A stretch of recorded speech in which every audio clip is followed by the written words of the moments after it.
Hi అండి, welcome to Kalpana's kitchen. అసలే ఆదివారం ఆలస్యంగా లేస్తారేమో మన అల్లరి పిడుగులు. వాళ్ళ ఆకలితో పెట్టే అరుపులు ఆర్తనాదాలని మనం ఆపలేం, కానీ వాళ్ళ కోసం ఈ అద్భుతమైన అటుకుల ఆలు అల్పాహారం చేసి పెట్టేద్దాం రండి మరి త్వరగా.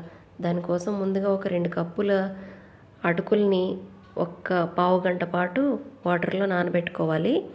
అలాగే ఇక్కడ ఒక 3 బంగాళదుంపల్ని ముందుగానే ఉడికించేసుకొని చల్లార్చుకొని పెట్టుకోవాలి. అటుకులు బాగా నానిపోయిన తర్వాత ఒక జాలీలో వేసేసుకొని నీళ్ళంతా ఫిల్టర్ అయిపోయాక ఇలాగ అటుకుల్ని కొంచెం చేత్తోనే మ్యాష్ చేసుకోవాలన్నమాట.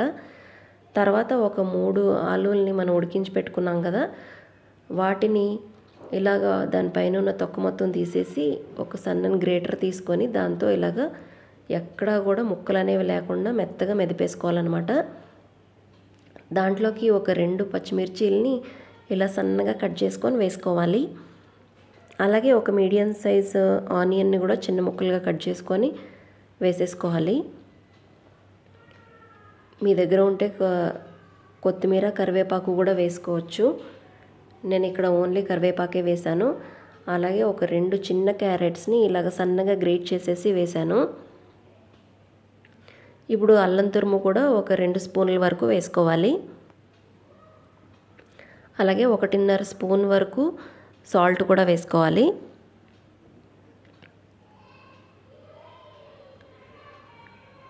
అలాగే ఒక 2 స్పూన్ల వరకు కారం కూడా వేసుకోవాలి.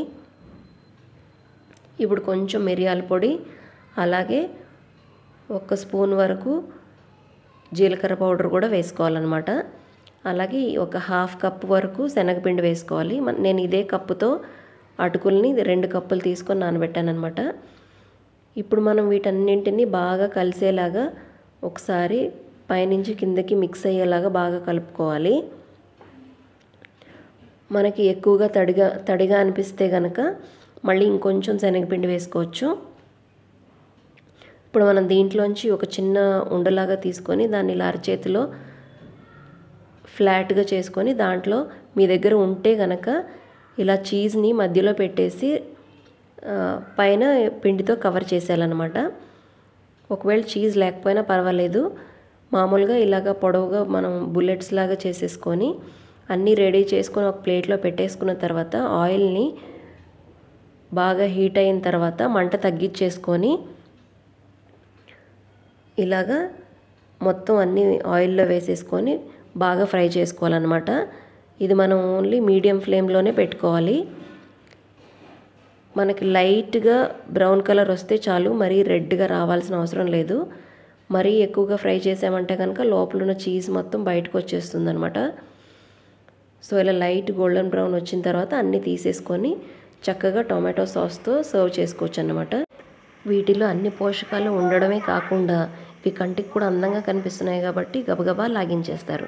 నచ్చిందా వీడియో? అయితే తప్పకుండా లైక్ చేయండి, సబ్స్క్రైబ్ చేసుకోండి. Thank you.